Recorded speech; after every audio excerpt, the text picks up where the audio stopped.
Good morning, everybody. My channel is really about two things connected to chronic illness: solutions to help you live better, and the reality. And today I'm going to talk about the reality of chronic illness because we don't have a voice. So you get the chronic illness, you get diagnosed, and then doctors do everything in their power to find something that they can treat, because the type of chronic illness that's autoimmune based usually doesn't have any treatment because they don't really know the cause. And that can be a long process. But at some point, when they've checked, like I always check, do I have celiac disease? Am I gluten intolerant? Do I have Lyme disease? Do I have all these other things, lupus? But then at a certain point, they kind of send you home and tell you to rest. And that's when the real difficulties can set in dealing with it. And this can be years into the process of having a chronic illness. So by the time this happens, you've already lost, like you're not working anymore. You've lost those connections. You don't have hobbies anymore because you don't feel good enough to do anything.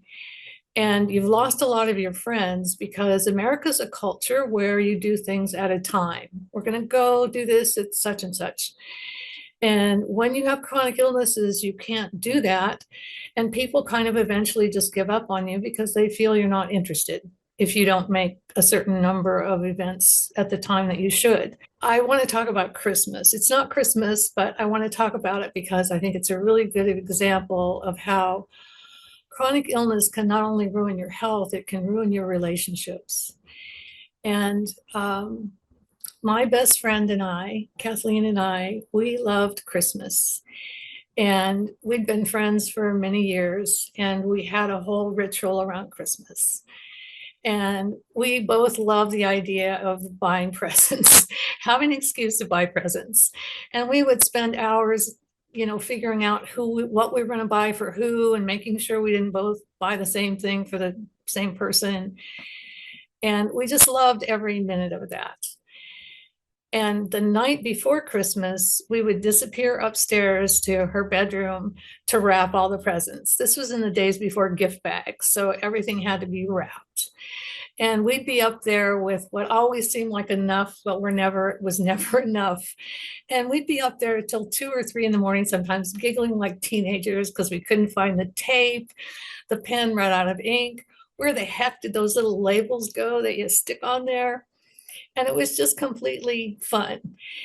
One year we got so carried away that we were still up there wrapping presents while people were downstairs unwrapping presents.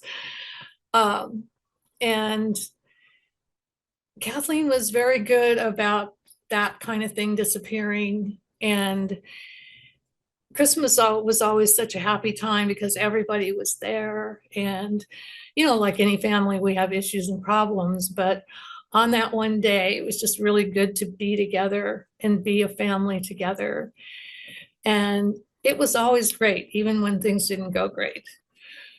So the first thing that happened is I would start disappearing on Christmas Day because I would have to go upstairs and lay down.